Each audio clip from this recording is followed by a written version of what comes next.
Welcome to the Theater of Others podcast. My name is Adam Marple, and I'm the co-artistic director of the Theater of Others. With the COVID-19 pandemic forcing a shutdown and reevaluation of space and gathering, we at the Theater of Others are thinking about what stories we need and how best we can share them. We believe space is psychology, and it informs the way in which an audience interacts and reacts to what is presented to them. We create uniquely theatrical events in bespoke sensory performance spaces crafted to encourage curiosity and grant the audience permission to commune with the play. Now that space has moved online, how can we encourage interaction and action amongst an audience virtually? The Theater of Others produces plays that both welcome and challenge the audience. We are committed to international collaboration and are a laboratory that helps artists grow through intensive study of their craft. The Theater of Others creates a shared community of artists and audiences for the purpose of exploring the most profound issues of our lives and times. We believe the play watches the audience. The audience is necessary, and they are witness to what happens. And you get to be witness to us making that happen. The purpose of this podcast is to open up our process and let you in. We're peeling back the curtain, so to speak, and encouraging you to follow along, to ponder, prod, and question, to join us and criticize us if need be. Being a witness is no passive task, and it requires much from you. Are you up for the journey? On the podcast today from Melbourne, Australia, are co-artistic directors Budi Miller and myself in Cairo, Egypt. This podcast contains explicit language.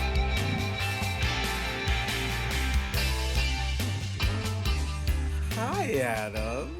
Hi, Budi. How you going? I'm doing great. How are you? Oh, a little bit of this, a little bit of that, a little bit of, That is true. wop, babaloo, babalop, bamboo, tutti frutti. Oh, Oh, do you know what I watched what'd you 2 days watch? ago? What'd you watch? Dirty Dancing. It's been a long time since I've seen that movie. I watched Dirty Dancing. Why? Because we had someone Pourquoi? in the house that has never seen Dirty Dancing, Okay, well, and he then yeah. was Indian, Okay, well, and he I'm not wasn't sure my why husband. that's important, but good, yes, sharing the cultural knowledge. Okay, so I just got some things to say. Okay. Let's hear them.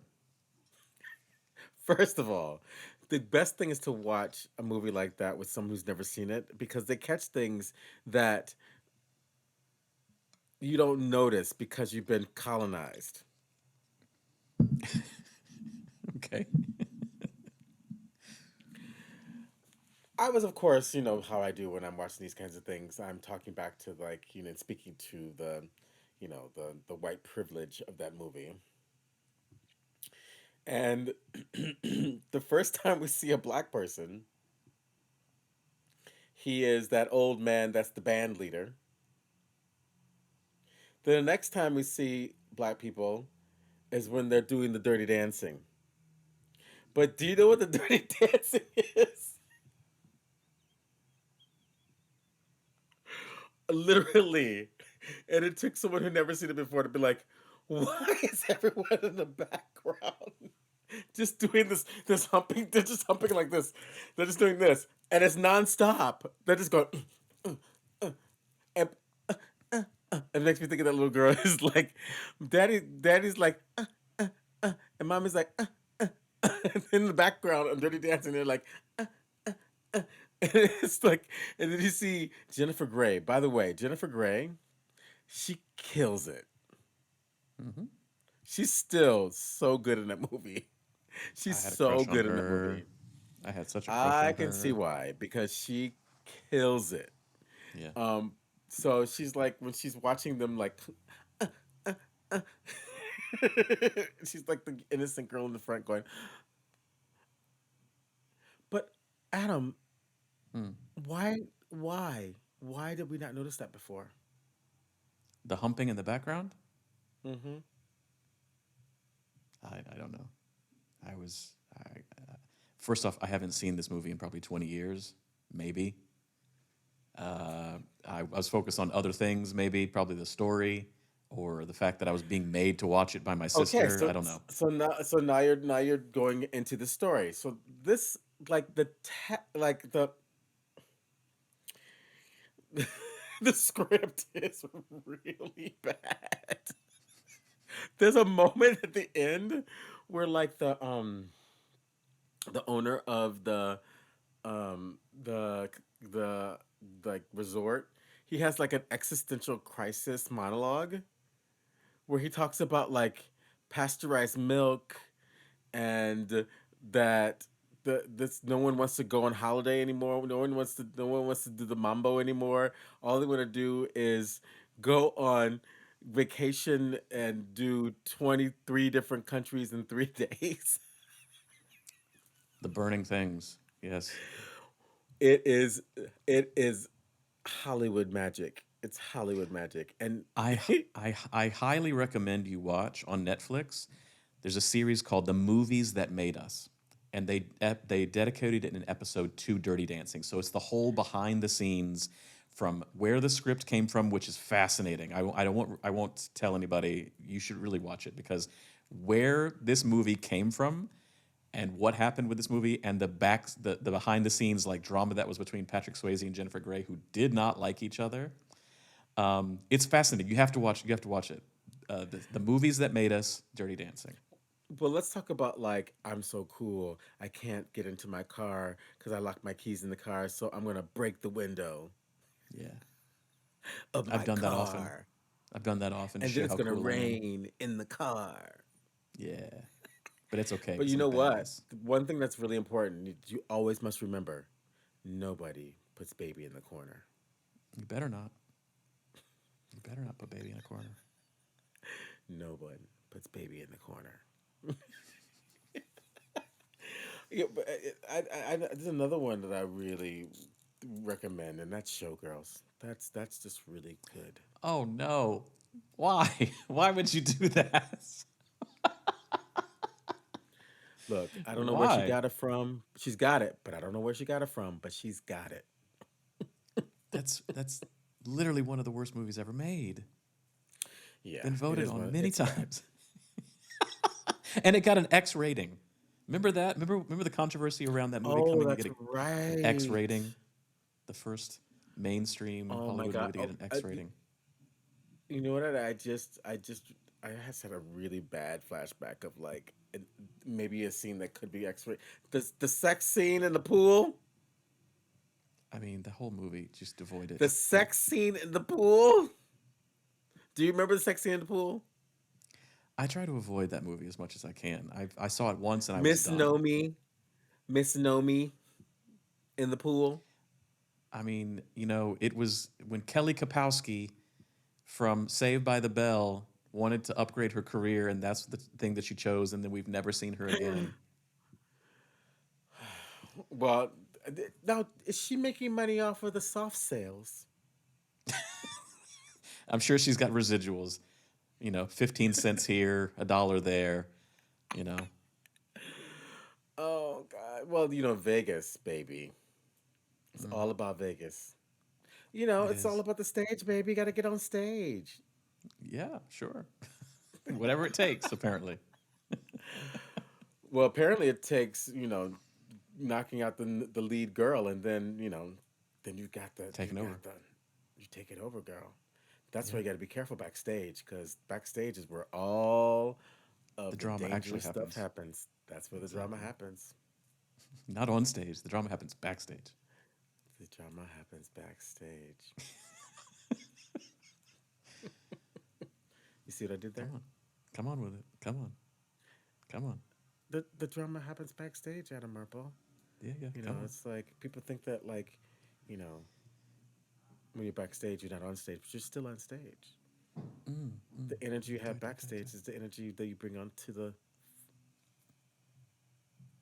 planks, Stage. the wooden planks, Yeah, the yeah. wooden planks, the wooden planks, Mm-hmm, the mm-hmm, mm-hmm. boards. You bring it Mm, to the mm, boards. mm, mm-hmm, mm-hmm. Yes, yes, yes. What are Come we on with talking it. about today, Adam Marple? Come on, Apparently, we're talking about the backstage. I don't know. I fed you so well. I Yeah, fed you yeah. so well. Yeah, I know the topic. I don't know what we're talking about. The topic though. The topic today is backstage. So we're talking about Not backstage, to be confused with the back door. not the back door or backstage magazine or uh, anything else like that. Yes, we're just talking about backstage. We're just talking about Okay. the dusty location that the audience never sees. That's what we're talking about today. Yeah. Okay. So, what is backstage for our listeners, Adam? Well, I'm assuming that all of our listeners are theater people, not just randos who have come across the What, podcast. what about what about what about what about what about those people that have never seen the backstage? What will you tell them? It's um it's where there's organized chaos, where magic dies. The magic of the stage dies as soon as you cross an imaginary threshold. Everything drops and it just becomes conversations. You could be mid conversation, hear a line, go on stage, do a whole soliloquy, come back on stage and continue that conversation. Um, there'll be people just hanging out, just standing there. Some people watch. There's a lot of people just working. It's just an assembly line a lot of times. Quick changes will happen, and then there'll be people come together, and then they'll leave. They'll be in the green room listening for the cue, and they'll run up the stairs, and they'll come and do the thing. And backstage is just this magical liminal space where everything that you've worked on for weeks in rehearsal room just kind of is in limbo. It's a waiting room. It's the lobby of heaven is what it is, or the lobby of hell. It's just this kind of place that just it's so hard to describe what it is. Is Yeah. there good backstage etiquette and bad Oh backstage God, of etiquette? course, of course there is. Yes. Okay, Yeah. so Don't give stand in the me give wings if your scene why? is not coming Why? Why? because as they Why? Why? as they sashay and pod beret across the stage and they're going to run off into the wings and you're standing there, then you're going to collide with them, or um, just clear the exits. No talking. Don't Why? Why no talking backstage, Adam? because it's not about you. It's about what's on the stage. It's about the play. Have you ever been in a show where you could hear people talking backstage? Oh God, yeah, of course, of course. What were they saying? Whatever it was distracting enough to where I could hear it, which meant the audience could hear it. And so I remember there was of us who were on stage who, when we could, would shoot a look off stage of just death. If we could shoot lasers out of our eyes, we would. To just be like, shut the fuck up. We can hear you. How unprofessional. Yeah. Give me your worst backstage story. Worst backstage story. Uh oh man. Well, this is so okay. So this is it's hard to describe then where backstage ends, because if we're talking anything that is not on stage, then anything that's not on stage, I've got some horror stories um, of an actor who got hit by a taxi cab. What? He got hit and his leg got wrapped up in the wheel well, and he was out. I had to take over as an actor for a show. Um, That was before. So that when? How? Before on his way to work? yeah, yeah, exactly. I got a call saying he's in the hospital. He can't go on. What are we going to do with the show? I was the only one, as the director, I was the only one who knew the role and could learn the lines. So, yeah, I had to go on Wait, for wait, wait, him. wait, wait. Did you perform with script in hand, or did you just? Nope. I learned the lines. I had 6 hours. I learned the lines. I went on. I did everything. I learned the most from that, actually. So I'm not glad that he got hit, but I'm glad that I had the opportunity to go on and do that. It informed What a did you lot of learn? my. Well, this is the production you saw, Henry Six Part 3. This is the production that I went on and I got to watch the audience. I got to be on the ladder and look at the audience. This is that production. But that happened backstage. That Oh, happened off stage. Yeah. you were the guy in the ladder. I was the guy on the ladder. I was the guy moving the furniture around. I was the angel of history. Yeah. So Wow. I learned Do you want that. to hear my There backstage was, story? huh? Yeah, go for it. Wait, I want a backstage story though first before I give Okay. you mine. Um, I remember we partied a little too hard after opening night of, Oh no. Oh no, it's already bad. and we came on the next day, and we were all so hungover and performing. And the not only was it was this was Parade by Jason Robert Brown, and Jason Robert Brown was conducting. We got the composer to come and be there and to conduct the show, and he was actually there at that party with us, so he should have known, better. And then the next day we were all hungover. He somehow pulled through, and he was just conducting the hell out of this orchestra, and the stage management had trash cans off stage in the wings for every single one of us to go. And after the opening number, which we all had a spin move into a duck for the opening number choreography.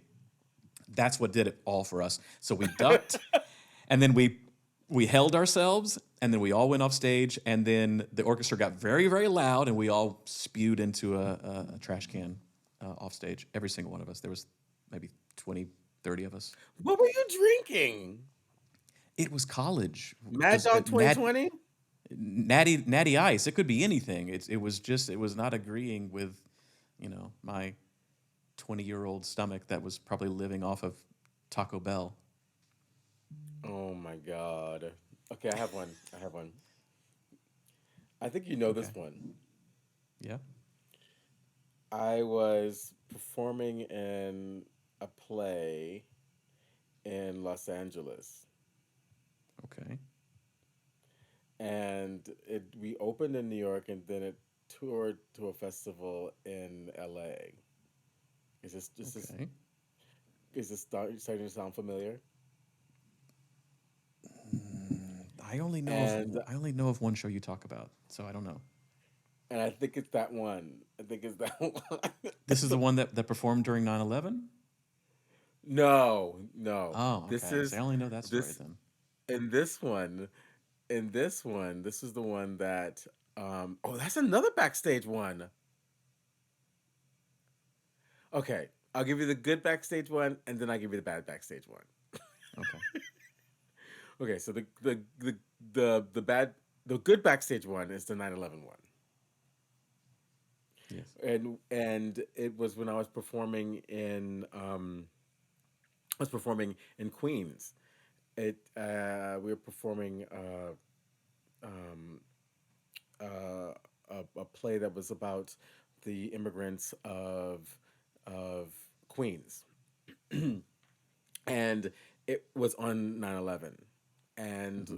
when we were in intermission, we found out from the organizers that we were told that there was a bomb, Hmm. but it was like we all know what happened. But they, at the time, it was we were told it was a bomb, and they didn't know what to do with the kids.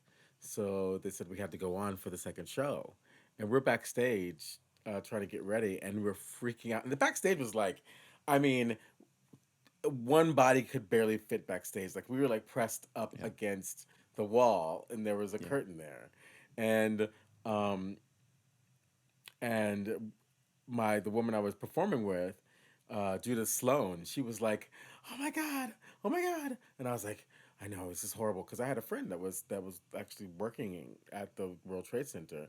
Thank God Hmm. they weren't working that day, but I was freaking out as a childhood friend, and and I said, "We got to get our shit together. We got to get our shit together."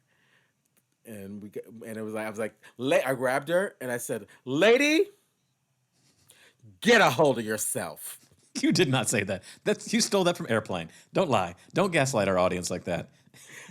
And she was like, "I gotta get out of here. I gotta get out of here." I started shaking her. I started shaking her, shaking her, shaking her. And then the principal came and he said, "Budi, you're on in 30 seconds." And I said, "Okay, okay." And he grabs her. He starts slapping her. And she's like, "I gotta get out of here. I gotta get out of here." No, that's not what happened. None of that That happened. was definitely None of that that happened. was Don't that was listen to him. airplane. That was airplane. Hey, do That's do airplane. you know that the airplane has a different name in Australia? Yes, we've had this conversation many times on this podcast. Have we? Yes, yes, we have. What's the We had answer a whole then? thing. What's Jack's what's not the seen answer it. then? What's the answer? Airplane 77 or something like that. No, It's flying high. oh right, okay, whatever. Well, yes, we've had this Anyway, conversation because so that's Jack has not seen it. Yes, yeah. well, Jack's a very special breed of human being. He hasn't seen Hmm. anything. He grew up under a rock, and he still lives there. He only comes out to edit our podcast and How dare tell us to stop swearing so much. how very dare you? How very dare you talk about our beloved Jack David Burmeister this way? Yeah, it's true. He knows things. He knows things. And so the end of the backstage story for 9/11 was we finally got ourselves together, and then we went out on stage and performed, and that was also a pivotal moment for me because as I looked out into the audience, I realized why I do what I do, and the importance of what I do, and I was watching these kids look back, and they were just amazed at uh, what we were doing, and you could tell that they would wanted to be on the stage with us, and I had this like meta moment, and then everything went to shit after that. So that's my good story. Okay, well, My can't wait for bad the bad story one then. backstage. The bad My backstory, which is bad not a back, 9/11 story. Great, okay. I'll which wait is for it here. not a 9/11 story. It is a play. What was the play called? The play was called The Breaking Light, Ugh, I already don't like the story. and it was about motivational speakers. Yeah, still don't like it. And and the motivational speakers were traveling around. I actually don't remember like what ended up happening. They were like what it was about. I can't remember like I just remember that it was about motivational speakers, and I was working in a factory, and I was playing a woman working in a factory, a brassy broad. I was playing a Mm-hmm. brassy broad, Yeah. and I was and then the other the candy workers. It was a real woman that was playing, a cis female that was playing opposite me, and we were basically the comic relief. We just had fun, and we were the only good thing about the play. And so, with the just before we closed the show in L.A., the director came out, and she says, "Okay, none of that last show business." And I was like, last show business. I was like, what? I was already just miserable with this whole, like, the whole, like, production. It was just ghetto. Like, we had, like, corporate, like, desks, but they were, like, school, the school desks where you, like, raise the thing and you have, like, Yeah. all your school supplies in the desk. Well, that was the design, but then it was, like, made out of, like, puff foam and like a plastic cover sheeting that like so that was light enough to put on the plane so they could ship it to Right. California. Right. And so like everything was like the desk legs were wobbly. And so the actress that was the lead actress, her range was loud and soft. And the after the director had said don't do any of this last show business, I turned to Kendra, who was the other actor, and I said, girl, something's gonna happen. So she done already cursed our last show. She cursed it. Yeah. Exactly. So we're sitting backstage, and the first act, I'm not in the first act, and I usually spend the first act getting myself ready, get my hair right, get my eyes, Mm-hmm. my nails, Get your nails getting did. the Yeah. mood. Yeah. Because you know how I use backstage. Backstage is prep. Mm-hmm. I'm ready to get, I'm getting, and it's specifically like timed so that when it's time for me to be on stage, like it's all part of the process. My backstage experience begins long before the backstage is the backstage. So then, so, and I'm sitting there getting ready with Kendra, and I was like, she's really loud tonight. And Kendra's One like, of her two choices. Yeah.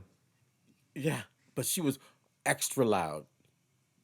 And Okay. she was banging banging the desk, Mm-hmm. and there was Mm-hmm. and she hit the desk really hard, and you heard the legs go, Mm-hmm. and she Mm-hmm. broke the legs. Yeah. And um and so something that was on the desk, there were two balls of like candy, like two bowls of candy. There were round bowls of candy on each desk, and she knocked over one of the candies, and it was all over on the floor. And the director comes running backstage, and she's like, "Go out and clean it up." And I was like, "I'm not in this scene."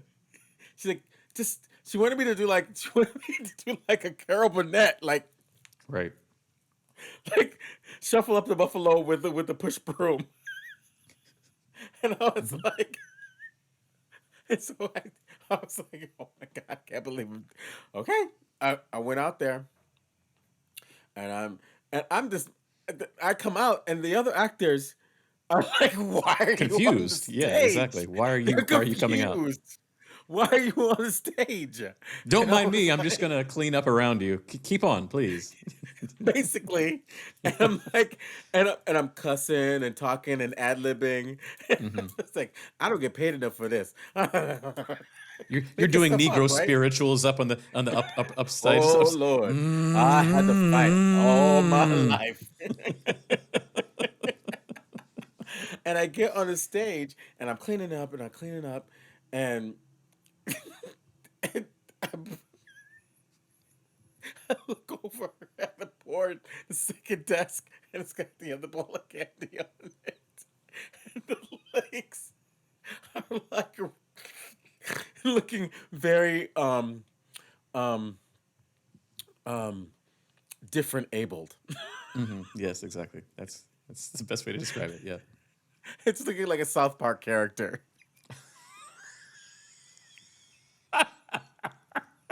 and Timmy. Yes, we and know who you're talking it's about. Yeah. looking like Timmy. The Mm-hmm. desk is looking like Timmy, and and um and I'm sweeping, I'm sleeping, and I reset the candy bowl on the desk, Mm-hmm. and the desk legs go, Yep. and it's like slow motion, and it's slow crash. It goes flying, and at this point I don't know what to do. I look up at the audience. Do you know what it feels like to have an audience hate you? Thankfully, no. No, no. I know what it's like to be in an audience that hates what's happening on stage, though. So, yeah. I looked up, and I was furious because the audience was like, "What is this?" Mm-hmm. And I, do you know what I did? I just went backstage. The girl who broke the desk was hiding backstage. And I pushed her out on the stage and said, "Clean Your up your turn. mess." Yeah. And I went Your turn. backstage and started putting my makeup back on. But then the director runs backstage again. I'm like, "What?" She's like, "We need a desk. We need a desk." And I'm like, "You need a desk? What do you want me to do? Pull out my ass? What? I can't. Right. What? Start whittling. What? Yeah. What? And she looks around, she looks left, she looks right, and she goes, "Take that out." It was a large, jumbo size Pampers box. Yep. Yep. First of all, why is there a large, jumbo size Pamper box in the backstage of a theater? Why not? Well, it was a theater festival, so maybe it was someone else's. Oh God, if it was? No, I don't think it was someone else's prop. So I go back out. The audience hates me. Hmm. I take out the box. I'm ad libbing, cussing out the company, the corporation, Hmm. The man. Yeah. but cussing out the man, cussing the Hmm. man out, and that is my dreadful backstage story. Jack, please now include the roarous applause here. Yay! No, but it's honestly backstage. The reason why That's the audience hating you from off stage. That's what they're doing. Yeah. they didn't even applaud, They just got up and left. They took the Pampers they box just and left. looked. They just They just looked. looked. Yeah. I didn't even want to go out for curtain call. No. I don't. You're my friend, and I don't even like you in this moment. Having described this story. It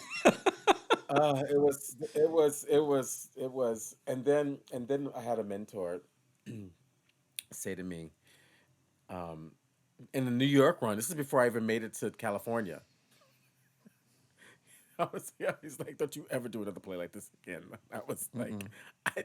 "They're paying for my ticket to California. I get to see my friends in California." He was like, "I'll buy you a ticket to California. Don't you Don't ever ever do that do again. another play Yeah. like this again." Yeah. Yeah. I learned my lesson. You get one, and after And that, see, this this is mm, this is why a director is not allowed backstage in professional productions.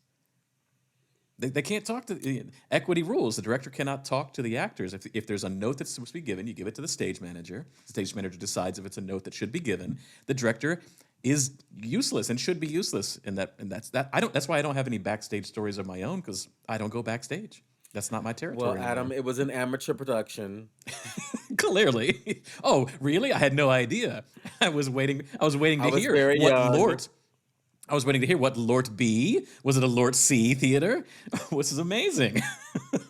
I was very young and impressionable. Hmm. I was naive.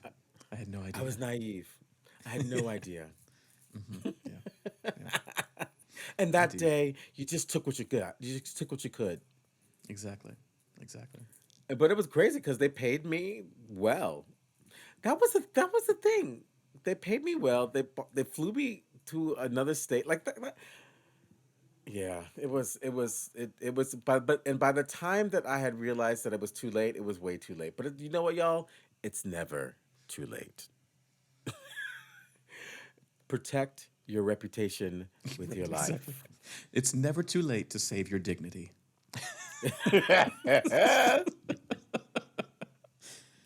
Well, I think the reason why we're talking so much about the backstage, one of the reasons why I wanted to talk about the backstage is that like and I kind of alluded to it in the last story I told you. It's like backstage is still on stage. It's Yeah. like, and it's a consciousness kind of shift, right? Mm. For the artist. It's like, and I saw this thing on Instagram with this guy like doing like a funny video on the things that actors do like backstage, and it was like he was performing and then he come back off and it was like completely like just like the exact opposite vibration of like being on stage, and I was like, yeah, I was like, I'm not laughing at that. That's not funny to me because Mm. that's like bastardizing the whole point, you know Mm. the work, and when you're supporting the audience as well, how do you support the audience's imagination if you are able to come out of it and fuck around right when you come off stage? Now mind you, Mhm. it could be a comedy and you're fucking around to stay in the stay in the juju. I'm drawing like a broad stroke here Yeah. Yeah. Yeah. on what backstage culture is, but I essentially I think that the backstage should really support The the on vibe stage. that you want to happen on stage. Yeah. I mean, there is a reason those who have seen my shows where I expose everything to the bones of the theater. There is no backstage in a show directed by Adam. As soon as you go off stage, quote unquote, you're still on stage. You're just gonna have to sit in full view of the audience. And so if you want to fuck around, you're gonna fuck around in full view of the audience. That's not the vibe that I'm looking for either. I'm looking for a vibe of like, great, my scene is done. I drop the character. I am now the actor in SOTS, in preparation for what's gonna come forward. I'm giving my energy to what's happening on stage. That's yeah, I don't have I'm not interested in the black velour curtains and the legs that are there. That's I'm not trying to hide the fact that we're making theater. So yeah, So I when you don't talk have about backstage. SOTs, what do you mean by SOTs? I mean the readiness. The readiness is all that you are that you could turn right back around and come right back on again if you needed to. If your director came and told you to go make a desk, you would be like, no, that's not what we've worked on. But you'd be ready that you're giving your energy to the piece. We're all here dedicated to this show. And in any way that needs to be done, we're here to do that. So normally in rehearsals, SOTS is are you ready to jump? Can you on the clap go? Can you pick up on the kinesthetic response? Are you listening to your scene partner? Are you acting on the line? Are you acting in between the line? And so the same thing when you finish your scene. Great. Now you've got a time to decompress and rest, but you don't get to give up. It's not in the you're not going to the green room. You're still here. You're still giving yourself and the energy to the play, and you're able to react if there is something to react to. If you're needed, you're not going to be late. You're just ready to go. Thoughts? And so what about what about those moments where like the playwright has people like yelling from off stage onto on stage? How as a director, what do you want the actor to be doing backstage? If they only have that one line. I want them to act the hell out of that line. I don't want that line to derail the play. It's watermelon, cheese and crackers. It's- The bitch had a mustache? yeah, exactly. Wow, that was so real. It was amazing. Yeah. Yeah, yeah. It's and I think a lot of young people think that it's presentational. The stage is presentational. Yes, it's theatrical, Hmm. but I would fight against the word presentational. Yeah. What are you presenting, Right. Adam? What does the dictionary say? What does Oh, Ms. Webster say for presentation now? all right. Let's see. Presentational meaning. All right. Here we go. In live time on the podcast. Here we go. Merriam-Webster says Mm-hmm. What she say? the act of presenting, the act, power, or privilege, especially of a patron, of applying to the bishop or ordinary for instituting someone into benefice, not that. Something presented, such as a symbol or image that represents something, something offered, a gift, something set forth for the attention of the mind, descriptive, persuasive account, a symptom or group of symptoms observed or detected upon initial examination. The immediate object of perception, cognition, or memory, a method by which radio navigation or radio, so none of that. Yeah. See. Presentational, yeah, none of Yeah. those things. Nah, it's not presentational, you know, and I think that's what happens when you are able to come out and fuck off on the backstage. You know, it's like Yeah, you're being presentational backstage and you're being presentational on the stage. But I think the key to all of that is an insecurity. mm. Yeah, I think it's a fear of vulnerability. It's a fear of allowing yourself to be in a space where it feels like you're going to lose control. It feels like you're going to fall apart, but the form of the play and the text and the character is there to hold you up. It's almost like yeah, you're trying to be smarter than the work. yeah. Or you're trying to be above the work. You're not letting yourself sink to the level of the work where their vulnerability, where the emotional connection is. Because I can go off stage and just joke about this, ha ha ha ha ha. Yeah. Yeah, and that just rubs me. That rubs me the wrong way. You know, I was You thinking know? about this. I was thinking about this yesterday in my rehearsals, and you've talked about this a lot. Of cool being the killer, trying to be Yeah, cool. What do you always yeah. say about this? Well, uh, it's the death of cool. It Yeah, kills the imagination. It kills the freedom. yeah, Cool and cynicism. yeah, Being cynical, being cool. There's no place for it in art. It comes yeah, out of it comes out of the public mask of wanting to be secure and safe. yeah, I mean, because think about it like when you're when you were in school and all the cool kids. Like how free were the cool kids? They were fucking limited, weren't they? oh yeah. They had to stay They in were their lane so and boring. yeah, And I, yeah, I had that moment where I wanted to be a cool kid. So I investigated. I went undercover. And they're boring. The yeah, the the interesting ones were us geeky like theater people and yeah, musicians and the stoners. yeah, But like the cool kids it was actually for us Americans was a white supremacist space, and it was really strengthened by our television and our films. Back to Dirty Dancing, I tell you, and so that's one of the hardest. Not it's not a hard thing to uh, um, teach out of a student. It's a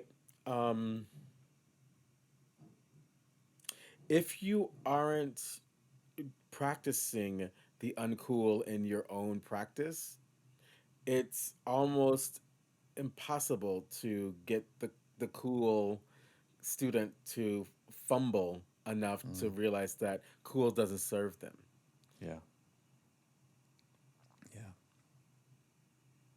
Because cool falls into the place of being interesting, wanting to be interesting.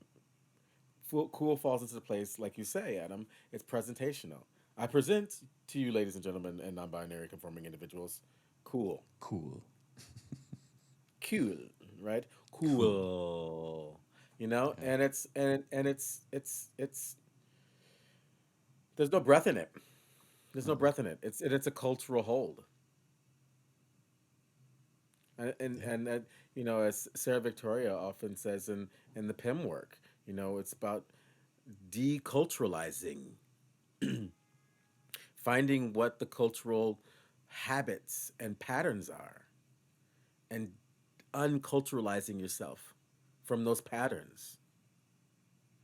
And that's where bad behavior backstage comes from.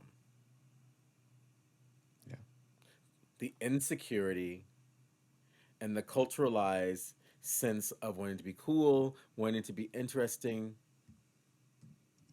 It's also now we're going into showgirls. It's also a way of sabotaging someone else's work.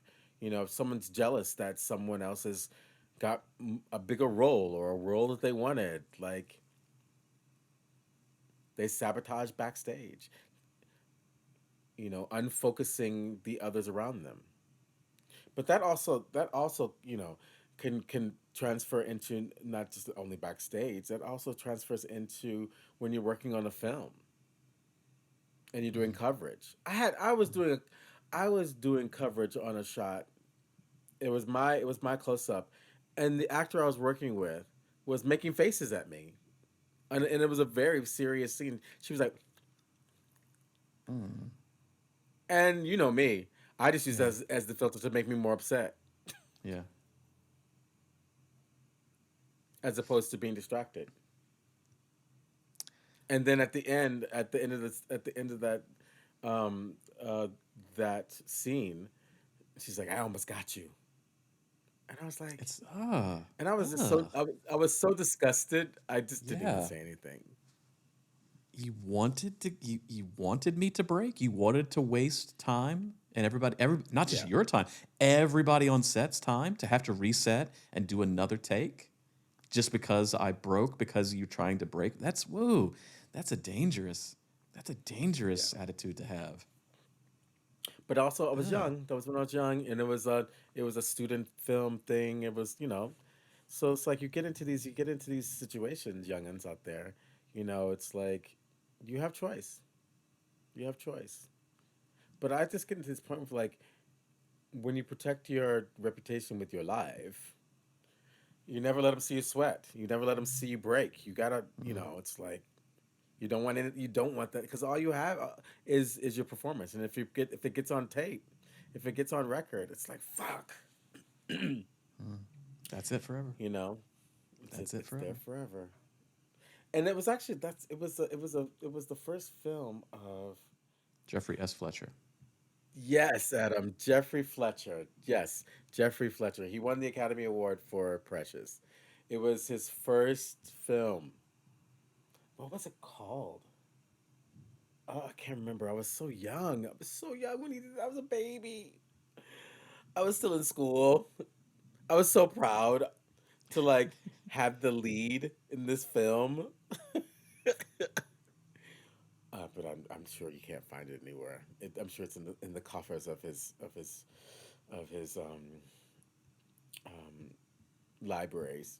Oh, let's see. I doubt it. I doubt it. uh, it, I'm looking. no, it's I'm, not there. I'm sure it's not an IMDb or anything. It's not, no, no, it it doesn't was talk a about I'm anything that sure he's done. no, it was really experimental. It was yeah.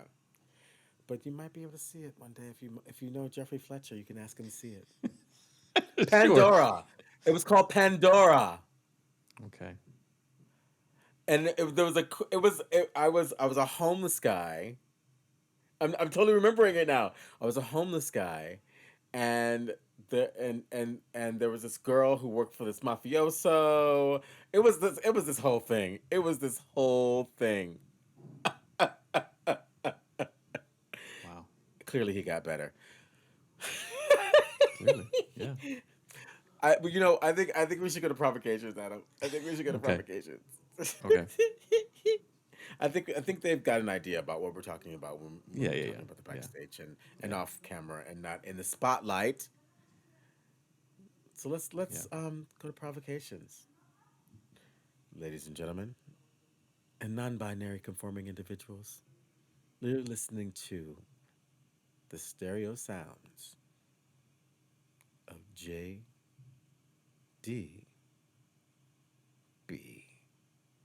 Jack David Burmeister.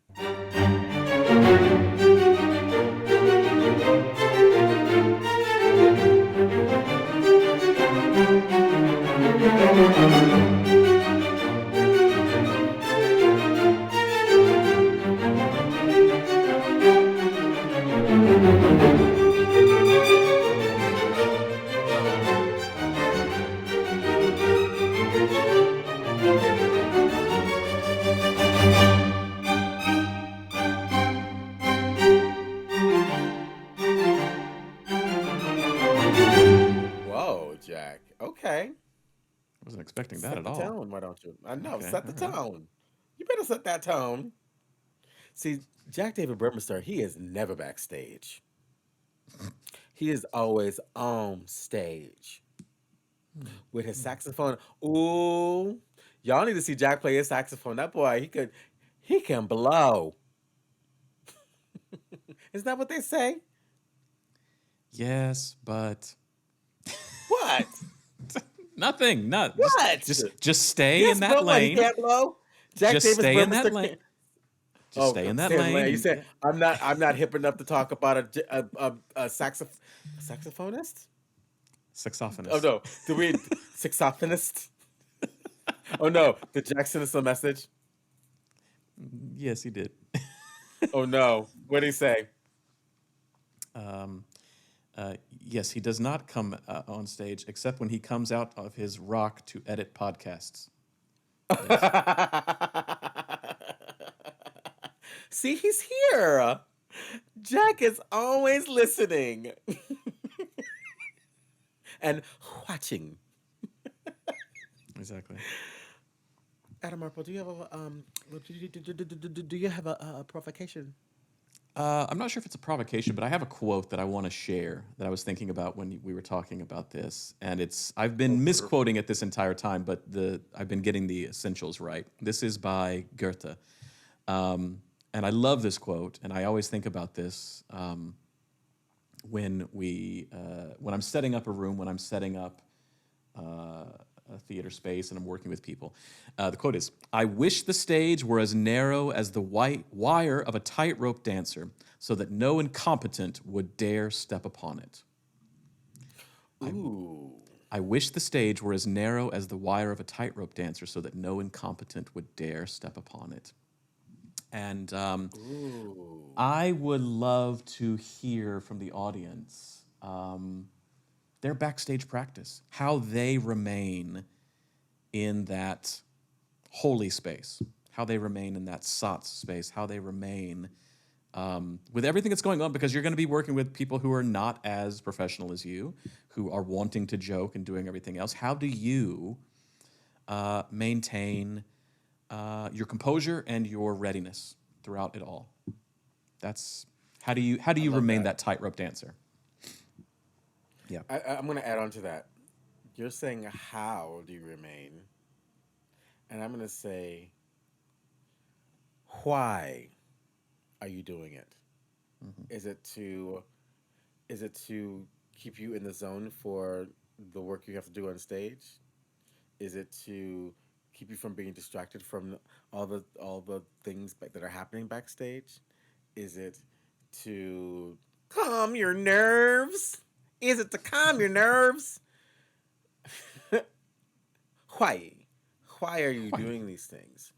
Mm, You need to know why, y'all. It's like, don't just do things just to be doing them. Why are you doing it? yeah. We need to start moving into a world of people where we look at why we do things. Because, you know, I often just sit back and look at people. I'm like, why are you, why? Why are you doing this when you know I see you? Yeah. Of all the choices you could make, that's the one you decided to do Of today. all the choices you can make, that's what you decide to do today. Why? Adam, how will we know that these beautiful non-binary binary individuals out there listening to us?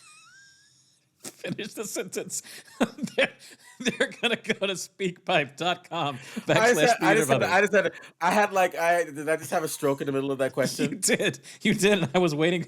I thought you maybe froze. I didn't know what happened, but you just stopped talking in the middle of a sentence, in the middle of a thought. You didn't. Adam, how are these people going to tell us that they did it? Exactly. It's They're gonna go to speakpipe.com speedpipe.com. backslash theater of others. Theater Brothers, theater with an RE, Theater Brothers, all one word. You can leave a 90-second voice Mm. message. We'll play it on air. Yes, we we haven't had will. anybody come on SpeakPipe in a long time. I'm hoping We it's need still people to come working. on SpeakPipe. We need people to Um, come on SpeakPipe. but we have been receiving emails, which are great. We So have. And yes, so we you can have send some that them. we're going to read and answer It's true. soon. Exactly. So podcast at Theater of Others. We'll Yes. appreciate getting those things from you there. We're also Yes. on Instagram, Facebook, and our On the website. gram, All ways to get y'all. in touch with us. Yes. And Yes. Always. you need to. If you haven't already, why aren't you? Mm. Why aren't you doing what, Booty? Why aren't they doing what? Why aren't you subscribe and subscribe, subscribe, subscribe, subscribe? You Indeed. gotta subscribe to get us in your inbox every Yes, week. We do these indeed. podcasts every week through Unbroken. rain, through Hmm. sleet, through Through bad snow, internet connection, through bad internet connections, desert storms, through desert storms, international travel. international travels. Hmm. We've unbroken 152 2 episodes. We're unbroken. Mm-hmm. Take that To the bank. Take that to the bank. Mm. You take that. Raphael Nadal. Yeah. Unbroken. Sorry, Jack just reminded me. This is episode 160, so it's 160 episodes unbroken, not 152. Excuse me. How dare I forget the other 8? We're at 160 episodes now. Mm-hmm, Lord knows, last time I did a podcast, it was 159. Yes, literally. Literally. Well, and look, you need to be. I would say you need to be like what? My Uber driver. And give us 5 stars, y'all. 5 stars. You give me 5 stars, I give you 5 stars. 5 stars, 5 stars. Everyone wins. Everyone wins. And if you really like us, you could leave us a little note and saying, these guys are awesome. They really know what they're talking about. Whoa, man. 5 stars. This is 5-star service. Because it really does help. Because you know why? We are officially 5%? Top 5% in the podcast. We got 5%. Nope, we are top 5% of all podcasts in the world. Boom. We are in the what he said. What I top 5% of all podcasts of the world on this planet. Oh, mm-hmm. Indeed. Oh, Adam, it's so good to see you. Always great to see you, Budi. I love you so much. I love you too. And for you other listeners, thank you for listening to us. We love that you come here and listen to us talk about Backstage and stuff like that. Oh, we didn't even talk about Backstage magazine. We don't need to. It's okay. They've already clicked off. They've stopped listening. Oh, man. Okay, so then we'll see you next week. Bye.